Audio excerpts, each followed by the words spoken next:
Hi friends, சிறகுகள் விரித்து பற.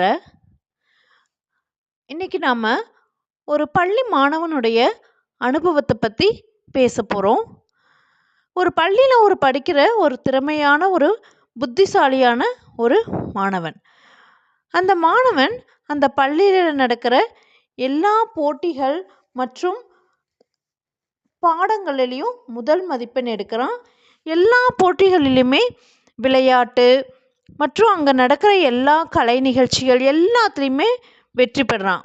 ஓவியம், நடனம், பேச்சு போட்டி, இப்படி பல போட்டிகளில் தன்னை ஆர்வமாக ஈடுபடுத்திக்கிறான். எல்லாத்துலேயும் வெற்றியும் பெற்றுட்டு வரான். இதை பார்க்குற இன்னொரு மற்றொரு மாணவன் அந்த மாணவன்கிட்ட கேட்குறான், எப்படி நீ எல்லா போட்டியிலையுமே உன்னால் வெற்றி பெற முடியுது? நானும் பங்கேற்கிறேன், ஆனால் என்னால் வெற்றி பெற முடியல அப்படின்னு சொல்லி கேட்கும்போது அந்த மாணவன் சொல்கிறான், நான் எப்போவுமே அந்த போட்டியை வெற்றியோ தோல்வினோ பார்க்க மாட்டேன். அந்த போட்டியை நான் ரொம்ப ரசித்து அந்த போட்டியில் என்னால் எவ்வளவு திறமையை காமிக்க முடியுமோ அந்தளவு என்னால் முடிஞ்சளவு நான் என்னை ஈடுபடுத்தி கொள்ளுவேன். அது மட்டும் இல்லை, நான் எந்த செயலை செய்யறனோ அந்த செயலை மட்டுமே நான் என்னுடைய முழு கவனத்தையும் அந்த செயல் மேலே மட்டுமே நான் செலுத்துவேன்.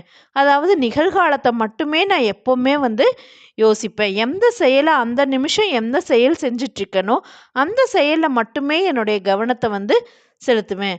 அதே மாதிரி அந்த செயலில் நான் வெற்றி தோல்வின்னு பார்க்க மாட்டேன். அந்த செயலை ரொம்ப ஆக்கப்பூர்வமாக நான் ரசிப்புத்தன்மையோடு பார்க்குறனால அந்த செயலை என்னால் வெற்றி பெற முடியுது. என்னுடைய நிகழ்காலத்தை நான் முழு முயற்சியோட ஆக்கப்பூர்வமாக அதன் முழு கவனத்தையும் அதில் செலுத்துறதுனால எப்போவுமே என்னுடைய இறந்த காலம், நிகழ்காலம், அதனால் வரக்கூடிய இது என்னுடைய எதிர்காலமுமே நல்லபடியாக போயிட்டுருக்கு. அதனால் நீங்களும் எந்த செயலை செய்கிறீங்களோ அந்த செயலில் உங்களுடைய முழு கவனத்தை ஈடுபடுத்துங்க. அப்போது உங்களுடைய நிகழ்காலம் நல்லா இருந்தால் உங்களுடைய இறந்த காலம், நிகழ்காலம், எதிர்காலம் எப்போவுமே நல்லபடியாக வெற்றியாக முடியும். அது மட்டும் இல்லை, நான் எந்த ஒரு செயலை செய்யறதுக்கு முன்னாடியும் நான் இந்த உறுதிமொழியை என் மனசுக்குள்ளேயே நான் எடுத்துக்குவேன். என்னென்னா, காரணம் சொல்பவர்கள் காரியம் செய்வதில்லை, காரியம் செய்பவர்கள் காரணம் சொல்வதில்லை.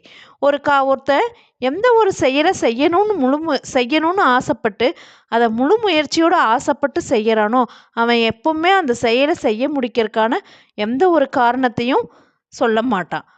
ஆனால் அந்த செயலை அவனால் முழுமையாக ஈடுபடுத்த முடியாத சூழ்நிலையில தான் நம்ம ஒவ்வொரு காரணத்தையும் நம்மளே உருவாக்கிக்கிறோம். அந்த தோல்விக்கு உண்டான காரணத்தை நாமளே உருவாக்கிக்கிறோம்.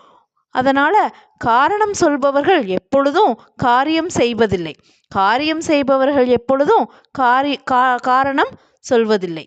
Thank you friends.